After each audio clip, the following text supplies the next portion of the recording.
Everybody, thank you. So glad that you can be here. Welcome to the Aspen Institute. A welcome to those of you who are here with us at Aspen Institute headquarters in DC. A big welcome to those who are watching us via live stream on YouTube and also to C-SPAN audiences. My name is Vivian Schiller. I am Executive Director of Aspen Digital. We are a program of the Aspen Institute focused on the intersection of technology, media, and democracy. We are so incredibly pleased, not just to have all of you here, but to welcome Brian Deese here to our headquarters. Brian is the director of the White House National Economic Council. In that capacity, he advises President Biden on domestic and international economic policy and coordinates the economic agenda of the Biden-Harris administration. During the Obama-Biden administration, Deese served as an acting director of the Office of Management and Budget and deputy director of the National Economic Council. And he is here today to share updates on competition policy on behalf of the Biden administration. So over to you.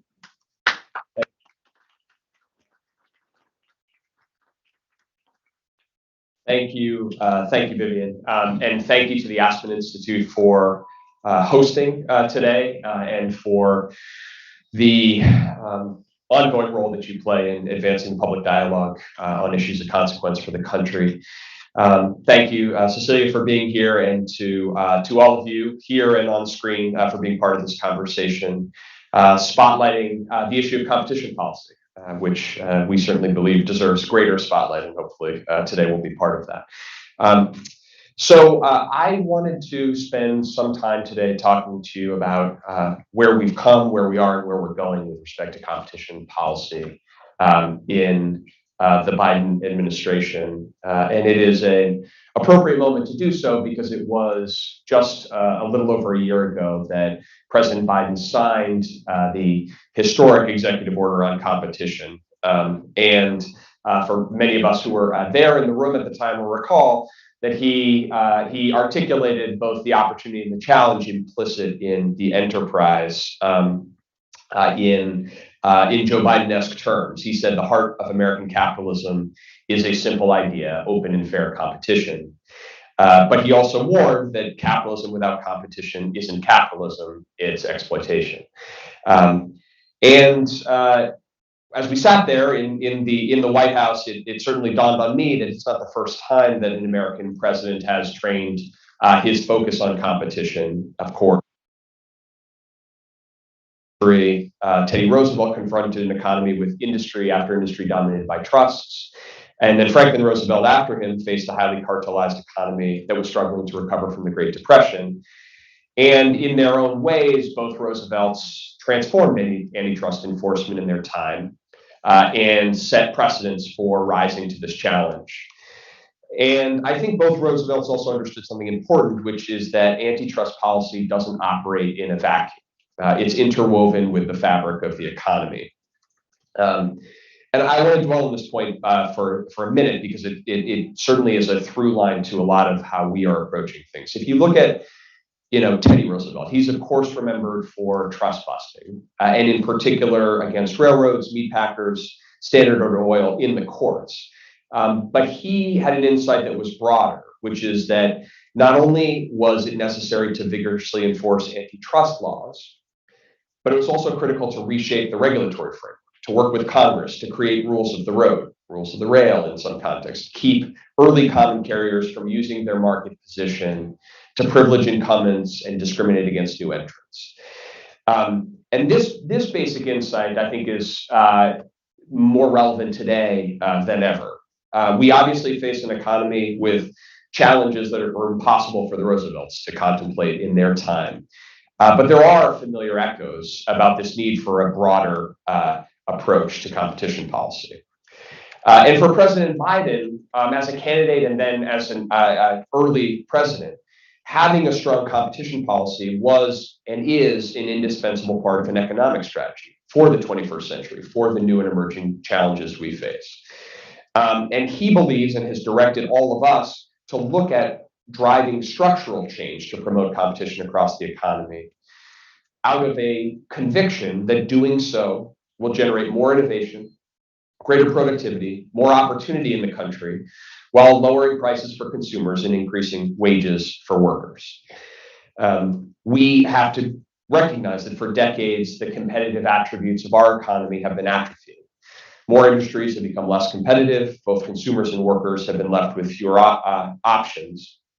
And reversing these trends is a very significant task. It is akin to the task of moving the proverbial aircraft tanker to move in another direction. But now, 1 year in, with 1 year under our belt of the executive order, we can start to see what it looks like to turn the ship in the right direction. We've already delivered on many key promises. We have some important announcements coming soon. And I think under the direction of the executive order and through the White House Competition Council, which I'll speak to, we are changing how the government approaches competition policy and how that is embedded in our overall economic policy. So what I'm hoping to do today is just to give you a little bit of a deeper dive into how we diagnose the problem, the work that we've done, and then where we want to take this work going forward, including the challenges that we face. I do want to pause for a second on the diagnosis of the challenges that we're facing, because it is integral to how the Biden administration has approached competition policy. It starts from a growing body of academic research that has demonstrated our economy is suffering from a loss of competition and rising corporate concentration. 6 years ago, when I served in the Obama Biden administration, as mentioned, my colleagues at the Council of Economic Advisors sounded the alarm in this context around what they described as increasing industry concentration, increasing rents accruing to few firms, and lower levels of firm entry and labor market mobility. And over the course of the last 6 years, the body of research around those concerns has deepened, and they emanate from a stark reality, which is that over the prior decades, concentration has increased in more than 3/4 of U.S. industries, while both investment and labor share of the economy decreased. And this occurred during a period of low productivity growth and rising inequality. And at the core of this is the problem which economists refer to as market power. And over this period of years, careful work by leading thinkers, including Jonathan Baker, Fiona Scott Morton, Nancy Rose, has documented the rise of market power. I think a particularly striking conclusion comes from a landmark study done just a couple of years ago by John Cuoco, which surveyed the impact of nearly 4 dozen major mergers. More than 80% of those mergers led to price increases. The average price increase was around 10%, even more dramatic in some industries like hospital, care, and airlines.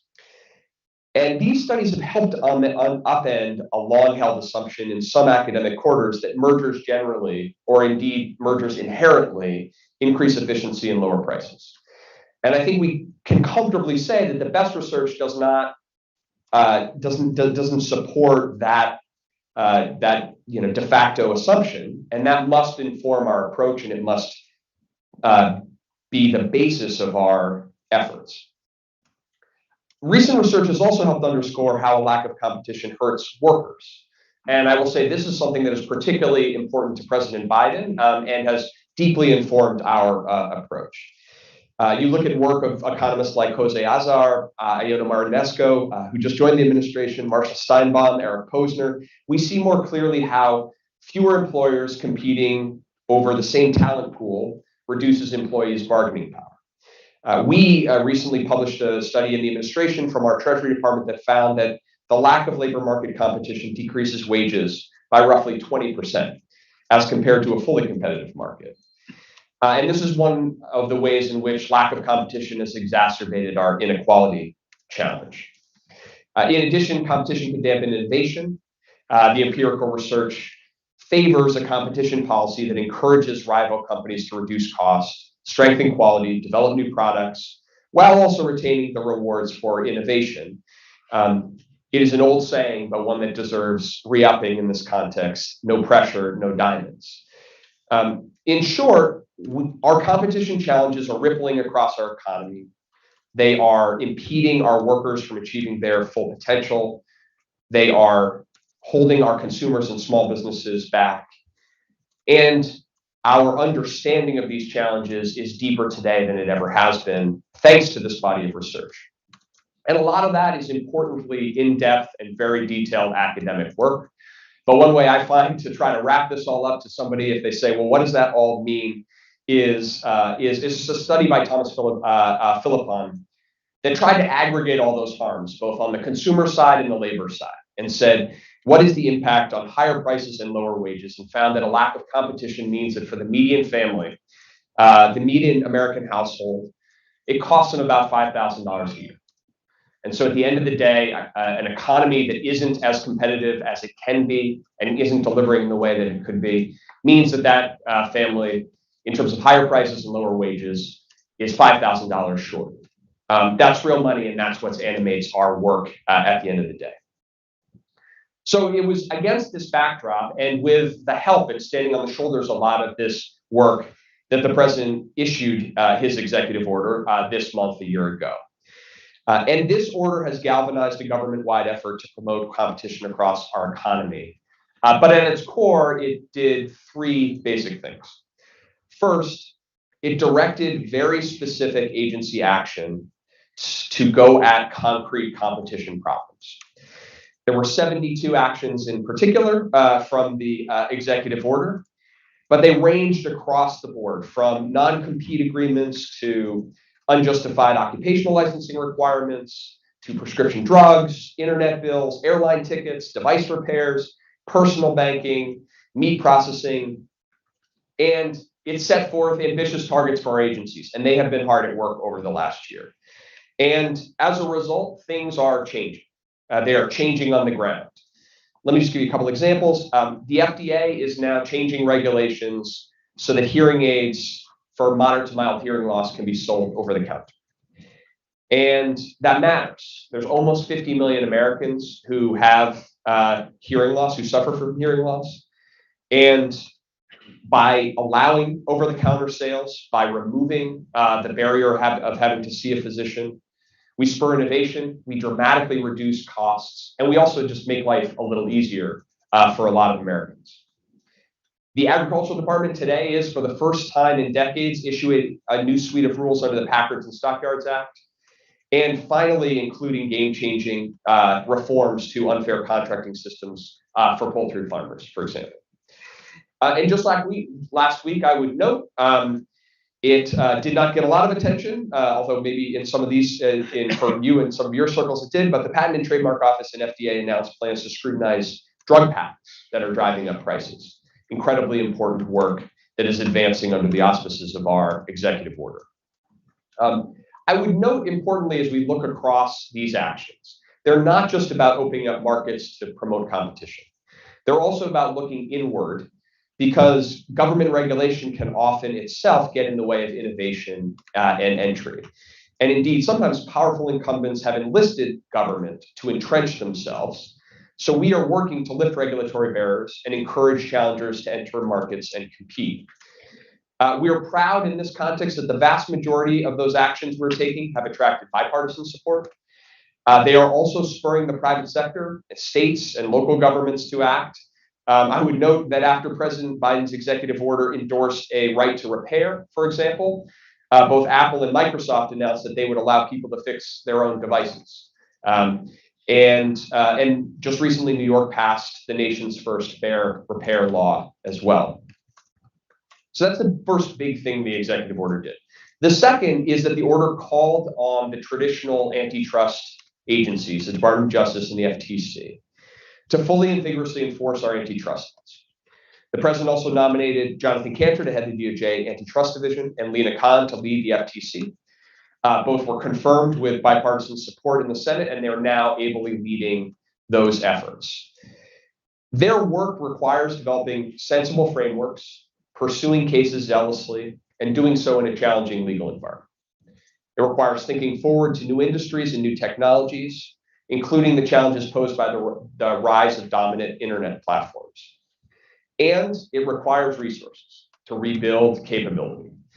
During just the last decade, our economy, the size of our economy, increased by nearly half.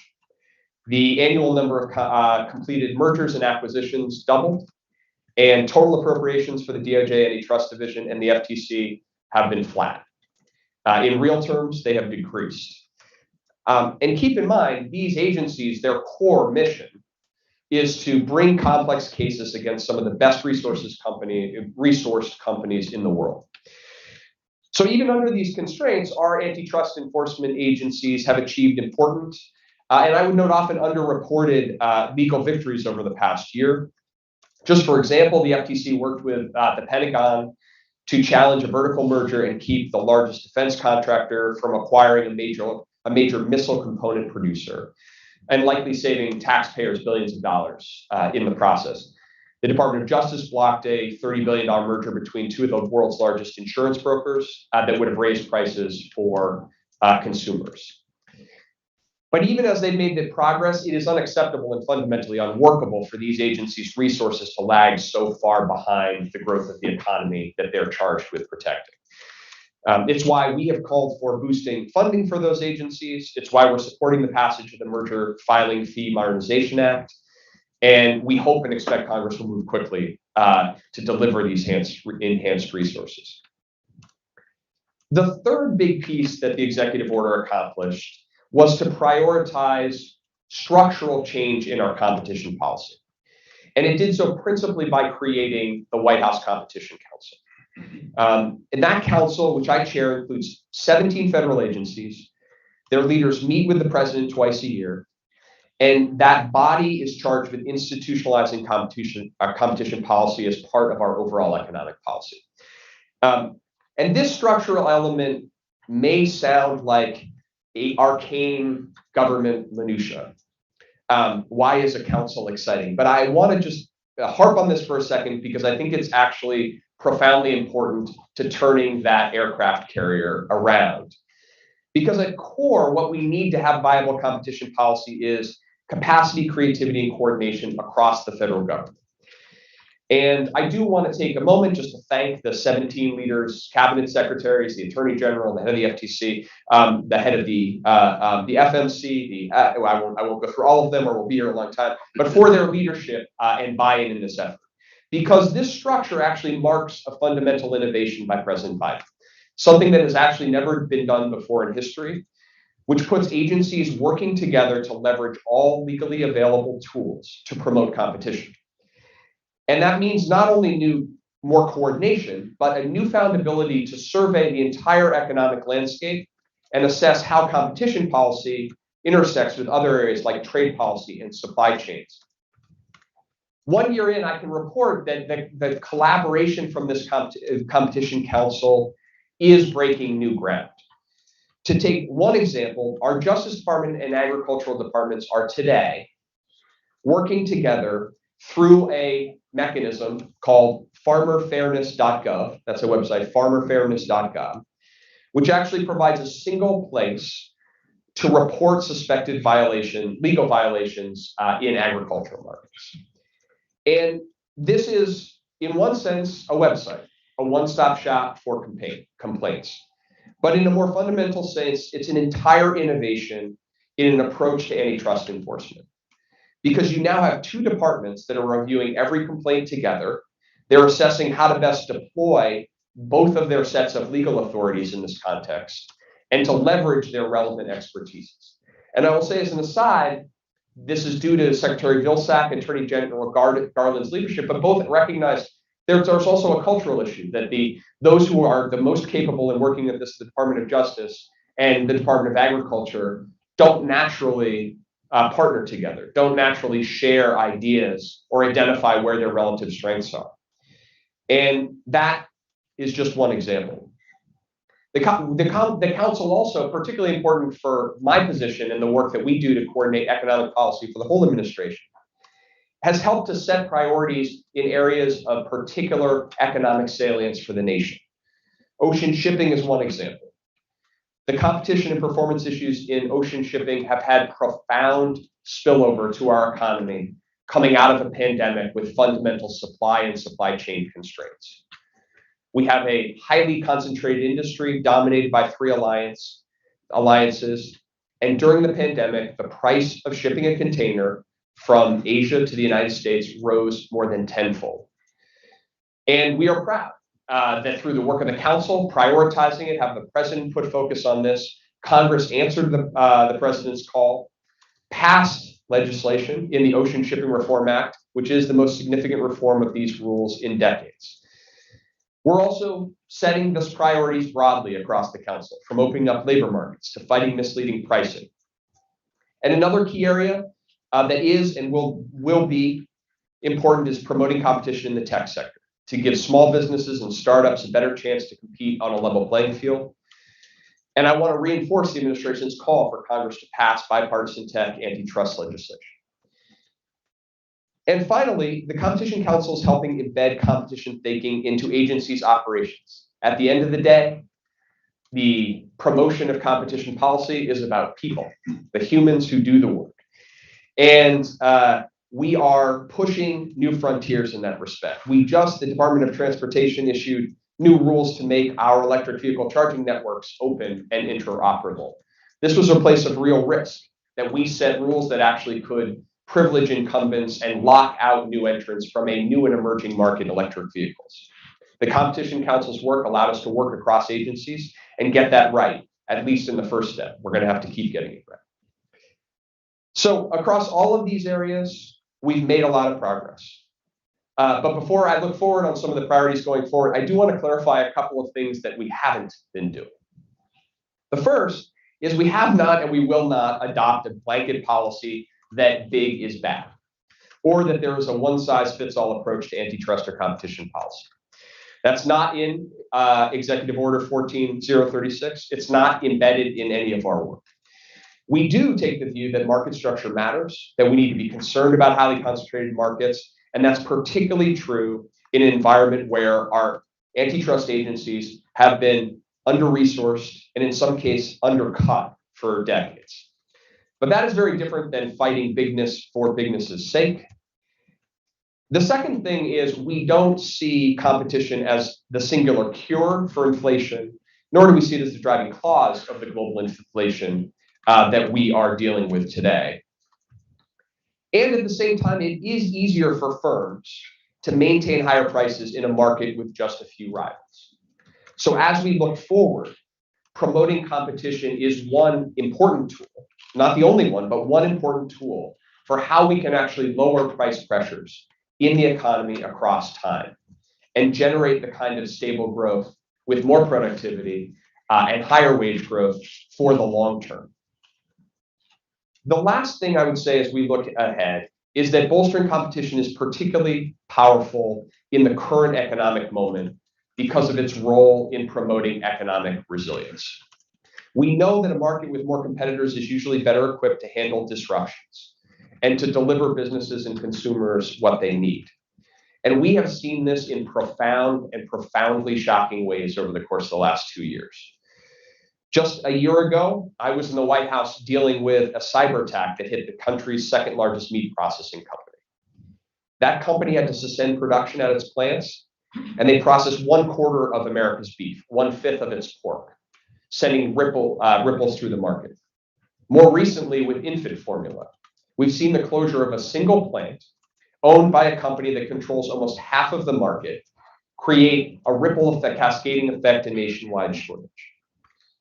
Our supply chains, which has now become synonymous with economic challenges that we face, are in many ways brittle and failed the test of a pandemic supply shock in the economy. And in many cases, when we diagnose those issues and prescribe what we need to do going forward, competition ends up being at the center of that. Because by addressing underlying structural problems of competition, we make our supply chains more resilient, more capable of dealing with the shocks that come. So in the coming months, what you will see from this administration is delivering on more of the executive order's commitments. You can expect new rules to provide airline travelers and broadband customers upfront information to comparison shop. You will see the Treasury Department collaborating with the Consumer Financial Protection Bureau on fintech issues. You will also see us continuing to institutionalize competition work across government. And I would say, I would use this opportunity to do a call for talent as well. This does require talented people committed to the work. And for all of the policy experts and economists and litigators out there, please, now is the time to consider public service. We need you, your country needs you. It's a historic moment in this next phase. We're going to have some more to say specifically on some opportunities on that front when we have the Competition Council with the president, but please consider helping us turn this ship around. So I just want to close and eager to get into the conversation, your questions, but say that as challenging as the effort is to move this aircraft carrier, America has boldly recalibrated its competitiveness before. It has instituted durable and structural change. It happened at the turn of the 20th century, and today we are at another inflection point. And we know that innovation and openness are part of America's economic DNA. This is the nation that's led technological revolutions across industries for 2 centuries. It's repeatedly transformed our global economy for the better.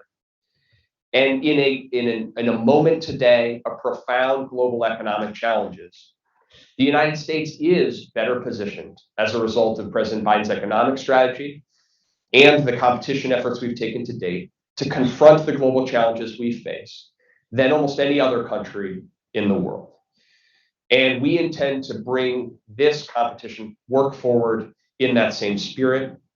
We are taking on decades of growing market power and corporate concentration. That won't be reversed overnight.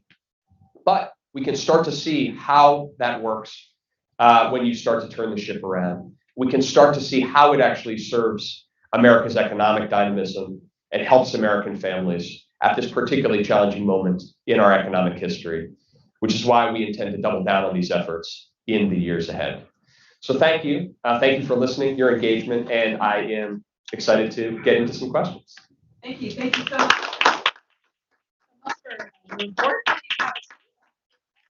To now introduce Cecilia Kong. She is an award-winning reporter for the New York Times, covering tech and regulation with a long storied journalism history that includes the Washington Post, the San Jose Mercury News, Dow Jones, and is also, we always have to promote books around here, is the co-author along with Shira Frankel of An Ugly Truth, Inside Facebook's Battle for Domination. Talk about competition. Cecilia and Brian will be in conversation for about 20 minutes or so, and then in the last 10 minutes, please be prepared because we will take your questions. Okay, thank you. Over to you. Thank you so much, Vivian. Thank you so much, Director Deese, for being here and for your speech. So let's start with a number that everybody's talking about around town: 9.1% inflation.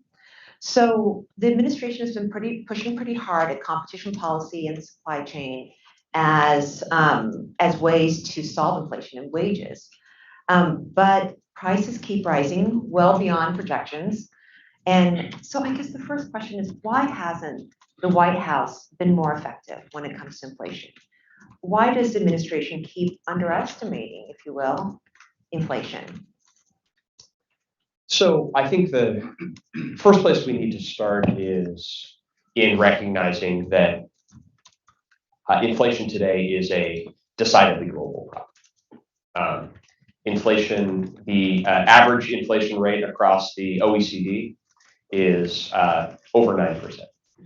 Inflation in the UK is 9.1%. Inflation in the euro area is in the high 8s. And I want to be very clear that that's of no comfort to an American family that is going to the grocery store or filling up their gas pump, that this is a global problem and a global challenge. But it is important in understanding how we go about addressing it. And I think that what this president and this administration are doing is recognizing that, number one, because of the progress that we have made as an economy over the course of the last 18 months, we are objectively better positioned to actually prioritize lowering prices as the principal economic objective that we have today than almost any other country. The strength of our labor market recovery has been historic. We just last week got a jobs report that the economy created 372,000 jobs in June, and that labor market recovery has helped to contribute to an outcome where households' balance sheets are at a historically strong level. Credit card delinquencies, mortgage delinquencies at historic lows. Those all give us the ability to now train our focus and say we need to do everything that we can responsibly can to bring prices down, but in a way that doesn't give up all of the economic gains that we have made. And on that front, the president's been very clear. He has a very clear approach to how to bring inflation down. Obviously, the Federal Reserve plays a primary role in that. And he's done something that no modern president has done, which is made very clear that he's going to respect the independence of that institution, and that's important. That is going to give the Fed the space that it needs to do what it needs to do, but that he is also focused on everything that he can practically do to try to make things more affordable for typical families. And that's where some of this work comes in ways that I think are very important in practical ways. And so, we were talking about the work about supply chains. I would say if you actually look at what's happened with respect to fluidity at our ports, you have seen dramatic progress over the course of the last several months because we've been working with business and labor and other stakeholders to try to improve what were real supply chain bottlenecks.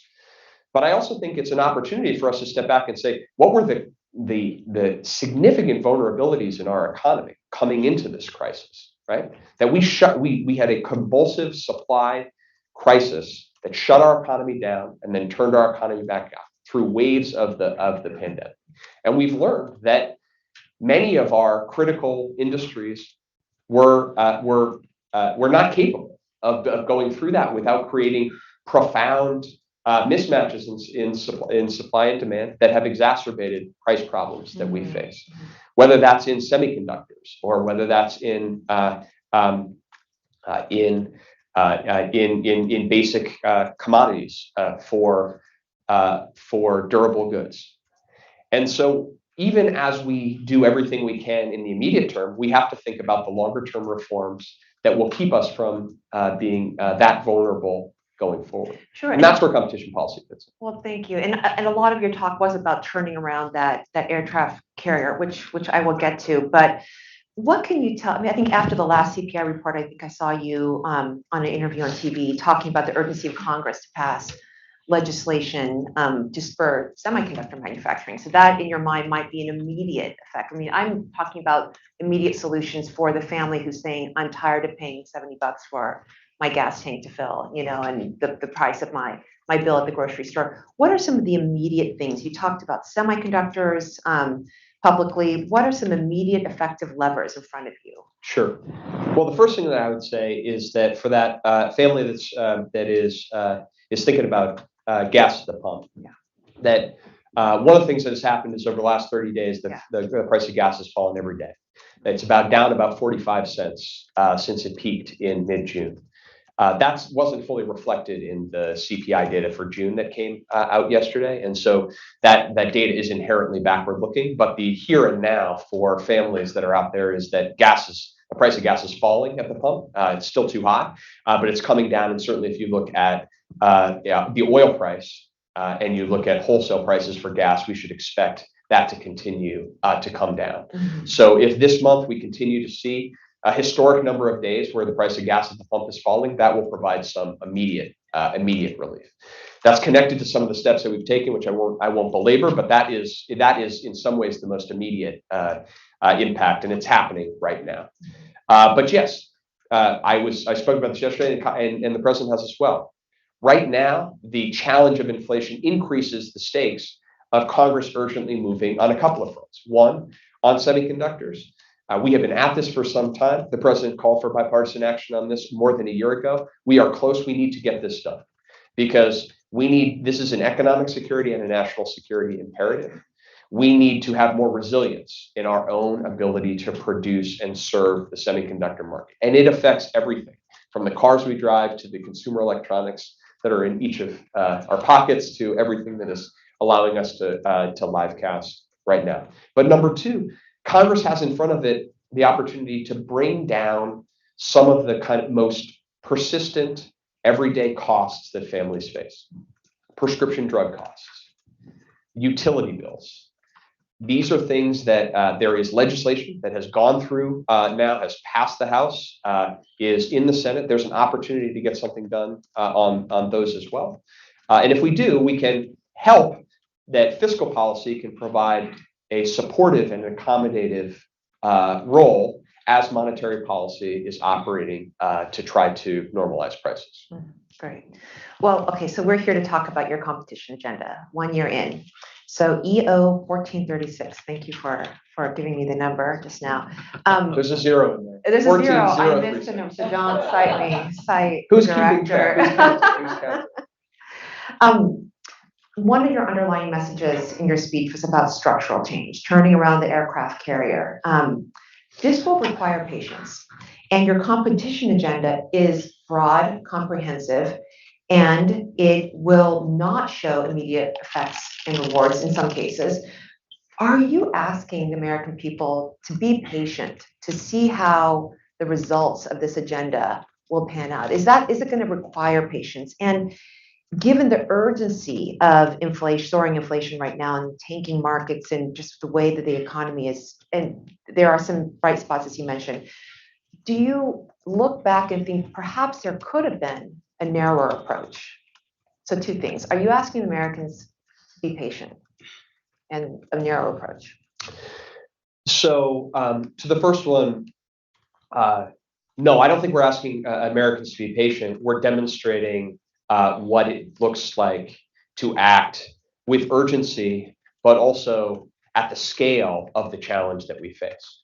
So part of the reason why the president acted so early in his administration and to set out by executive order a broad range of 72 actions was precisely to demonstrate that we can make immediate progress on things that really matter to people's lives, even as we go deeper and recognize that longer term change is actually going to take, or structural change is actually going to take longer as well.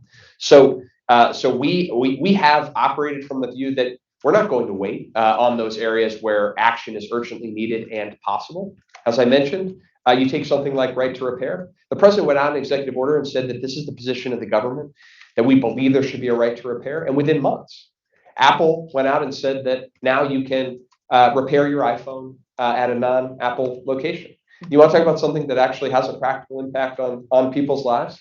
I'm looking at, maybe 1/5 of the crowd is actively holding their iPhone in their hand right now, and so that has very immediate practical impact. Hearing aids over the counter is just something that certainly in my family, with multiple people who have mild hearing loss and otherwise, actually they can see and feel in their lives, and at the same time, a recognition that part of the challenge of why we've seen increased concentration in industries is because we haven't vigorously enforced antitrust laws, and that doing so does require time, and it does require resources, and it does require a deliberate strategy to bring cases in a way that is thoughtful. Yes. And so we have tried to not ask for patience, but demonstrate what it looks like to act with urgency and with scale. To your question about could you have been more focused, I think that part of the benefit of operating broadly is that we have brought out agency action and enthusiasm that you wouldn't have seen otherwise. Let me give you a very concrete example. We have around the table now not only the big antitrust enforcement agencies like the Department of Justice and the FTC, but also smaller ones like the STB, right? And at a moment right now in our economy when we have real challenges around supply chains and common carriers, we have found that railways, ports, ocean shipping are crucially important to actually breaking bottlenecks that help people right now. And so when the head of the STB recognized we had real problems with rail and wanted to go to Congress to raise the profile of that, being able to have across and around the table the Secretary of Transportation and say, can we operate on these things together, and can we try to bring a more practical solution to solve this problem right now? It's that scope that actually gives us the ability to identify problems that matter in the economy right now, but that you might not otherwise see if you're just looking at it through a narrow lens.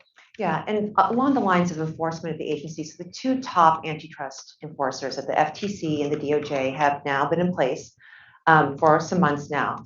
And they both came in with reputations for their ideas as well as their on the ground as lawyers fighting against some of the big tech companies. And they brought some theories, some very novel theories about Amazon and Google, for example. We have not seen this administration bring a big tech enforcement monopolization case yet. Is this something that you believe that this administration should do? And is this something, because that's the expectation that Lena Khan and Jonathan Kanter would come and take on the big tech companies?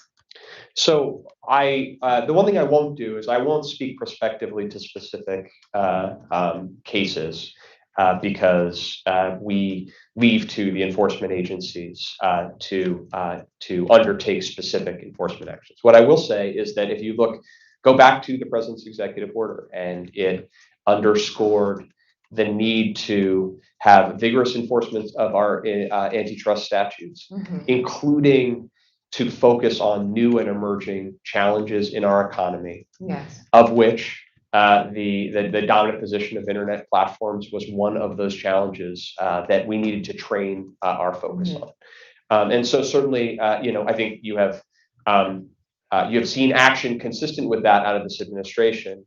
But I'm going to leave to the enforcement agencies any prospective questions about enforcement actions. That said, time feels like it's running out. Pace is sort of an important thing right now. We have midterm elections coming at the end of the year, a couple more years in this administration, if it's, and who knows what will happen next in 2024. What can you accomplish in the remainder of this administration that you feel like is really important and will show that you've executed on this agenda? Well, it's funny because most of the time, what we get, and implicit in one of your prior questions, was that the scale and the pace of what we've tried to get done is too vast, and people often say 72, actions right out of the gate. Are you doing too much too fast? But I think that another part of why the motivation behind the executive order, and actually being behind trying to prescribe very early on in administration specific actions, whether they are agency actions, rulemakings, regulatory changes, directives that would then subsequently lead to enforcement actions, for doing it early on in administration was precisely out of the recognition that these things do take time. And so 18 months into administration, a year into the executive order, we actually find ourselves very well placed to, still relatively early on, less than halfway through the first term of our presidency, to actually advance this agenda in ways that build it into the institutional fabric of how the executive branch operates. And so our agencies have initiated the rulemaking necessary to actually make good on those actions. In cases where that rulemaking takes multiple years, we are well on our way and into that. And so actually, I actually think it's the opposite. I think that by identifying this as a priority early and galvanizing agencies to try to be ambitious about what needs to get done early on in the first term, that we are well positioned to bring a lot of that to fruition.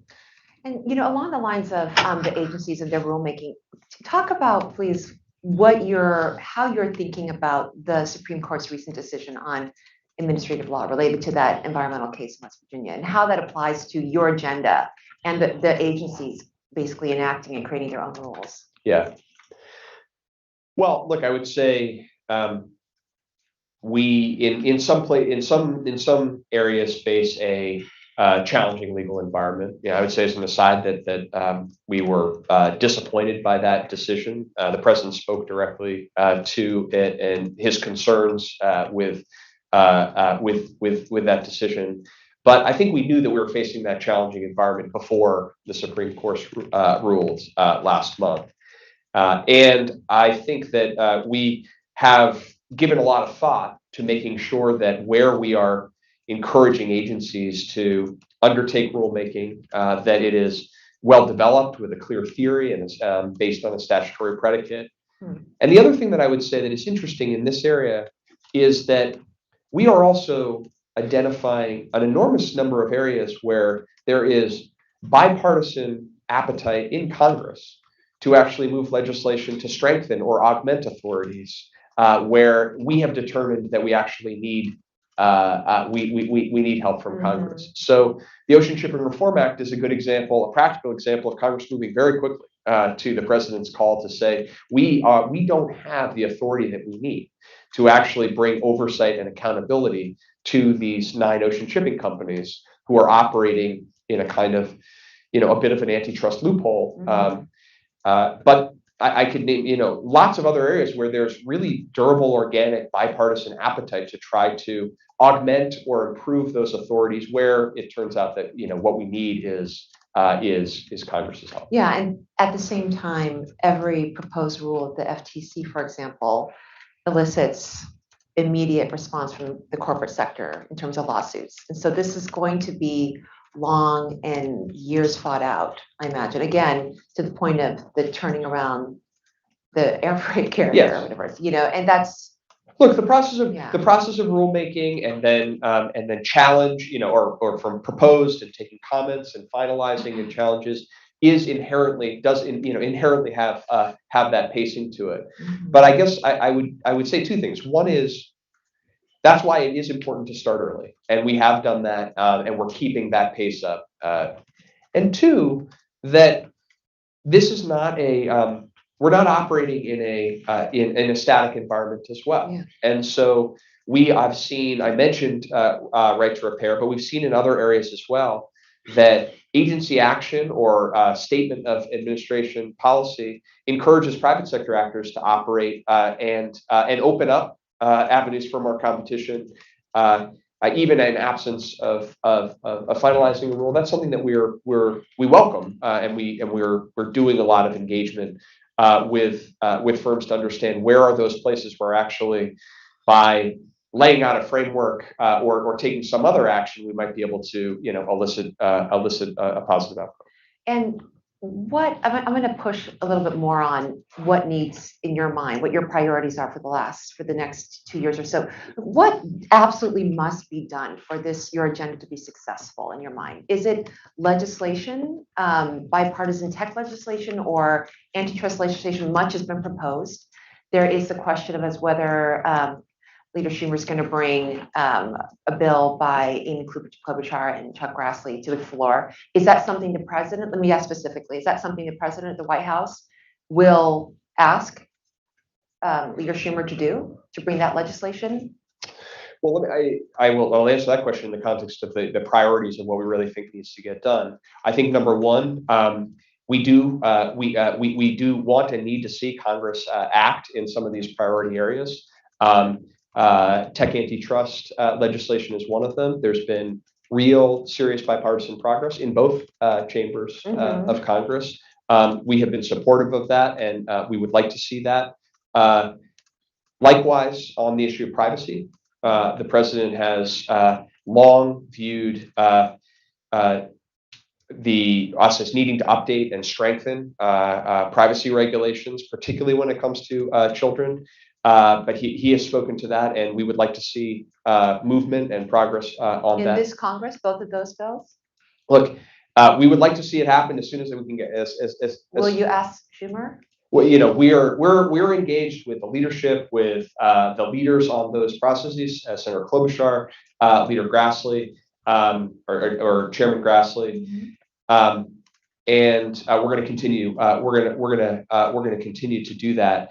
But I would say, in terms of what really needs to happen, we need to see progress on that front.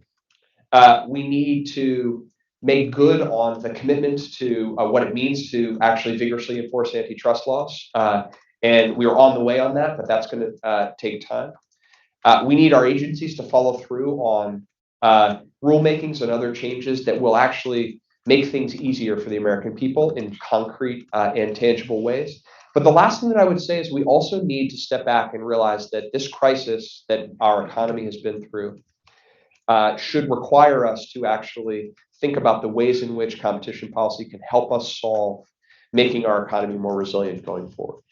And I think that there's real opportunity there, but it'll be a missed opportunity if we don't do so. Okay, great. Okay, so one of your jobs, your job really is to coordinate economic policy across the executive branch, and that means which is a big job. A lot is happening on the federal government, but right now a lot of the activity is shifting to the states, and so much legislation because in lieu actually of action in Congress, in particular. What is your view on how that's panning out in the states? This patchwork of laws that are emerging on antitrust as well as other issues like private, especially the tech sector, like privacy and speech related legislation. Yeah, well, look, I mean, it's it operates on three levels, right? We're seeing that, and we're also seeing internationally the Europeans, for example, moving out on frameworks as well that will have profound impacts on our companies and the economy as well. So I think that in one sense, that is a natural and expected outcome of the system that we operate in. But I think in another sense, it's a reminder that we need to be moving and leading at the federal level. And that's true of the executive branch. It's true of Congress as well. That the best outcome is for us to set clear goals, debate them, but then lead. And so I think it's a reminder of that as well. This is a question one of my colleagues wanted me to ask you. The administration is trying to galvanize the global price cap on Russian oil ahead of Europe's import ban taking effect at the end of the year. But many of American allies are worried it won't work. If the price cap falls apart, what is the backup plan to avert another oil shock? And what would the administration do if Putin retaliated by cutting off natural gas supplies to the West? Yeah, well, we certainly are always planning for contingencies, but what I will say is that we have already made enormous progress on this process. There was skepticism before the president went to the G7 that the G7 could get together on this idea. They did, and they have directed their finance ministers and Treasury, our Treasury Secretary leading this effort to work expeditiously. And so that's what we're doing. We're making a lot of progress. Secretary Yellen is in Asia right now as we speak. And one of the central things that she's engaging with allies and partners in the region on is how to effectively execute and get down to the details. But I just, because it may not be familiar for everybody, the price cap mechanism against a European and UK ban on insurance is a very is technical in the specifics. But I just want to lift up and clearly articulate the policy goal, which I am confident that we will, working with allies and partners, achieve, which has been our goal for throughout this process since Putin's invasion of Ukraine, which is to maintain global supply of oil, to mitigate the impact on global oil markets and on U.S. consumers and consumers in other of our allied countries, while maximizing the economic pain on Vladimir Putin. And every one of our actions, including this most recent work around price cap, is animated by that goal. Great. And we, I think, are ready for questions from the audience. It also sounds like Director Deese, July CPI might reflect some of the things that you talked about earlier. So we shall see a question in the audience. Can you identify yourself, please? I'm Mike Nelson of the Carnegie Endowment for International Peace. I had a chance to work in the Clinton administration on interagency internet policy, so I appreciate what you're doing, and I know just how hard it is. But I wanted to look a little bit at the state level, and particularly look at confuseopoly. This is a term that Dilbert invented, and refers to everything from cell phone plans to medical health insurance to cable plans. Things that are services that are just so confusing, the customer is locked in. Is there any way to give consumers more transparency, more portability, so that they're not throwing their hands up and saying, I can't choose, I can't judge which plan is better than the other? And this is more a state effort than a national level effort, but I'd be interested if you have any thoughts on this. Yeah. I like that. I'm gonna borrow that term from Dilbert for sure. So, look, I think the answer is yes. There's more that can be done, but I think that we have to come at it from a couple of different angles. One is, in some cases, the confusion itself, it reflects an entrenchment or an incumbency advantage where they're just the fundamental lack of competition allows for, it feels to the consumer like it's complicated, but in fact the complexity is a function of the fact that there just isn't any competition at all, right? So if you mentioned cable bills, and if you're moving into an apartment and you have only one choice of a cable bill and it's complicated but it's also expensive, you may not even recognize that that's because there was an arrangement between the internet service provider and the landlord to lock out any other competitor that might figure out a way to make it simpler and induce you to choose that option, right? So some of that is identifying where there actually may be a fundamental competition issue, and the second is where focusing on transparency and simplicity of information as a more of an implicit competition issue as opposed to a more explicit barrier. And there, we are doing a lot of work on that. The Department of Transportation is doing that in the context of airlines and other transportation sectors. The FTC is looking at that in some cases where we have federal authority. Yeah, I think what we have found, one of the things that we have found is that you've got to be very focused on sort of behavioral economics and what is a fair amount of information. But this is one of the lessons I served in during the financial crisis, during the depths of a housing crisis, which was in part a function of the fact that there was incredible complexity in how people got themselves into mortgages, and then it took years to unwind. But we've also learned a lot that simple, clear information provided in a way that a consumer can actually understand is incredibly powerful. It's an incredibly powerful disciplining mechanism. So yes, I think big picture, there's a lot that can be done on that front. Obviously, when you get into the specifics, some of it is very much at the state level, but it's something that's high on our agenda. Right. There's another two questions here. Thanks. Thanks, Brian. Jeff Weiss, I run Distributed Sun. So I'm a solar developer and I reduce greenhouse gas emissions. And I vaguely think that among the administration's goals, in addition to competition, is to reduce greenhouse gas emissions and improve the climate. So my competition question really goes to the structure of the markets. So I think our mutual friend Richard Kaufman would say that the capital markets are the greatest equalizer, and that's how we're going to invest the next $1 trillion. And yet you've mentioned states, which are really important. So in the energy markets, state regulation is actually in many states monopolistic, and in some states oligopolistic, and almost never competitive.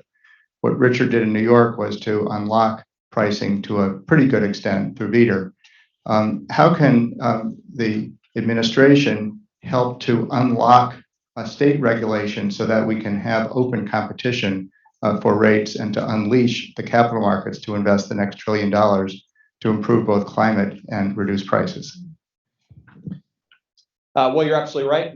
There's no higher priority that we have than trying to accelerate the transition to clean energy, and at core that is going to be unlocked by directing massive quantities of capital.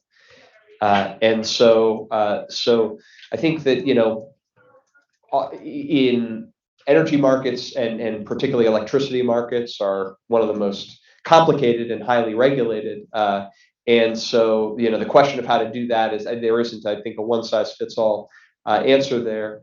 But I do think that it goes to one of the things that we are thinking about at the federal level in terms of what we can actually do, because both the questions sort of get at how can you actually affect state action, is we have more opportunity to actually use tools at the federal level to induce or incentivize change, even in places where federal authority doesn't actually preempt state regulatory authority, which is the case in energy markets. And so we have been looking at, particularly in the deployment of the funding that was in the infrastructure law, for example. If you look at the funding there for transmission, or you look at the funding for storage, we have opportunities as we engage with states to encourage behavior by offering carrots, as well as in places, there are some places where the federal government has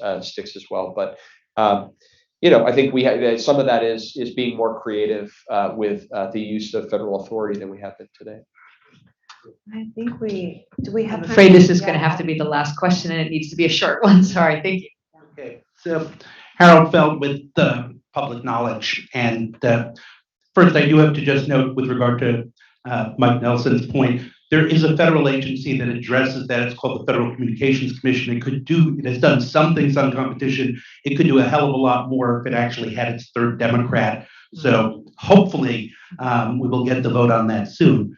But I actually wanted to ask you about the question of judges, because frankly, one of the things that has really undercut antitrust law has been that Democrats have not made a particular priority of finding out about judges and their attitudes towards antitrust and economic competition before making appointments, whereas Republicans tended to do that and tended to go in the direction of, frankly, undercutting antitrust. So is this something now that the Biden administration is focused on, the question of thinking about this when making judicial appointments, to ask about questions of their economic philosophy, particularly with regard to competition, as well as other questions the administration may ask in the vetting process?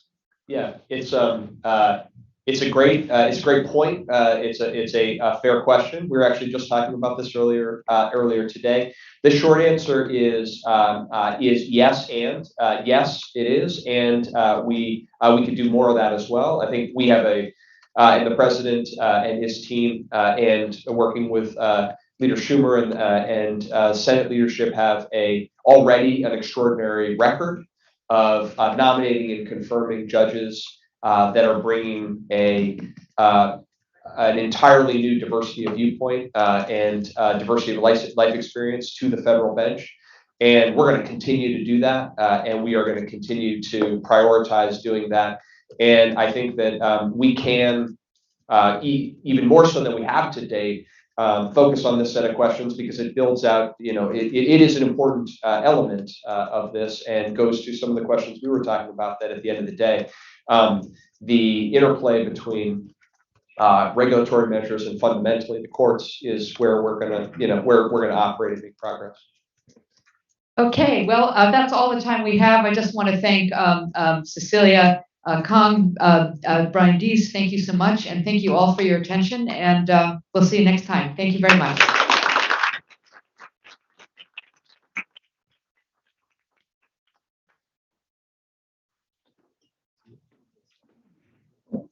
For you.